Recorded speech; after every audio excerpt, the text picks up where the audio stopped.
ناس كتير قوي تيجي تقول لي انا هستخدم المرطب بس في فصل الشتاء، عشان فصل الشتاء وشي بينشف اكتر. لا، انت هتستخدميه في الناحيتين، في الصيف وفي الشتاء. مساء الخير عليكم، معاكم دكتوره مها عزت، استشاري الامراض الجلديه وتجميل الجلد والليزر. دكتور ياسر الجوهري، استاذ ورئيس قسم الامراض الجلديه في كليه الطب. احنا عندنا شويه مشاكل كده في البشره الدهنيه، بالذات البشره الدهنيه كمان اللي بتعاني من حب الشباب. البشره الدهنيه زي البشره الجافه زي البشره العاديه لازم تستخدم مرطبات، بس لازم استخدم المرطب المناسب للبشره. العيان بتاع حب الشباب بالذات اللي بشرته دهنيه ده بيبقى اكتر عيان جاي لنا ملعوب في وشه.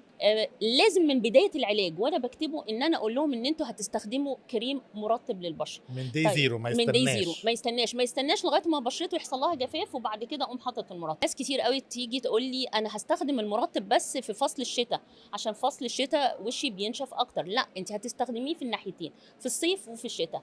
كان في بيبر منشوره كانت بتتكلم عن ان مريض حب الشباب نفسه في الجزء بتاع بصيله الشعر والغده الدهنيه عنده خلل في السيرامايدز بتاعته. روشتتك اللي هتكتبها النهارده للعيان هتبقى روشته مكتوبه فيها ايه؟ مرطب للبشره الدهنيه، اول حاجه المرطب ده لازم يكون فيري لايت، صح؟ يا اما كريم ووتر بيز او جيل كريم، ما يبقاش فيه فريجرنسز خالص عشان ما يسدش مسام البشره.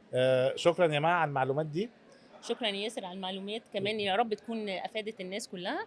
استنوا روشتاتكم في باقي حلقات روشتة من الاخر.